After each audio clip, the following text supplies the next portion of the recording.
హేరోదు గలిలయకు శతాధిపతిగా ఉండగా హేరోదు తన సహోదరుని భార్యతో అక్రమ సంబంధాన్ని యోహాను గుర్తించి బహిరంగంగా గద్దించినందున అతన్ని చెరసాల్లో వేయించెను. ఏమిటి? మేము నాయను గవికి వచ్చినప్పుడు అక్కడ ఒక చావు ఊరేగింపును చూచితిమి. చనిపోయినవాడు ఒక విధవరాలికి ఒక్కగానొక కుమారుడు. యేసు ఆమెను చూచినప్పుడు ఆయన హృదయము కనికరముతో నిండినందున పాడెను ముట్టి యువకుడా లే అని ఆజ్ఞాపించెను. అప్పుడు యేసు చనిపోయిన ఆ యువకుడిని సజీవుణ్ణి చేసి అతని తల్లికి అప్పగించాడు. ఆయనను అడుగు, ఆ యోహాను చెప్పినట్లు రాబోవు వాడవు నీవేనా,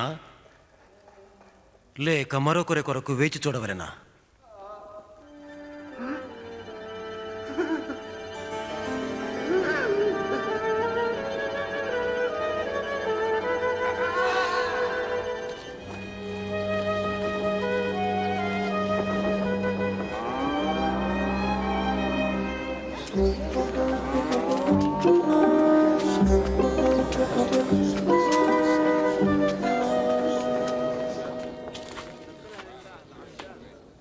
ప్రభువా,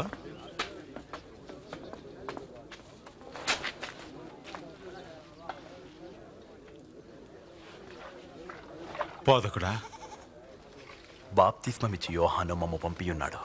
రాబోవాడు నీవేనా, లేక మేము మరొకరి కోసం వేచి ఉండవలెనా? మీరు చూసింది విన్నది యోహానుకి చెప్పండి. గుడ్డివారు చూస్తున్నారు, కుంటివారు నడుస్తున్నారు. నా విషయమై సందేహించని వారు ధన్యులు.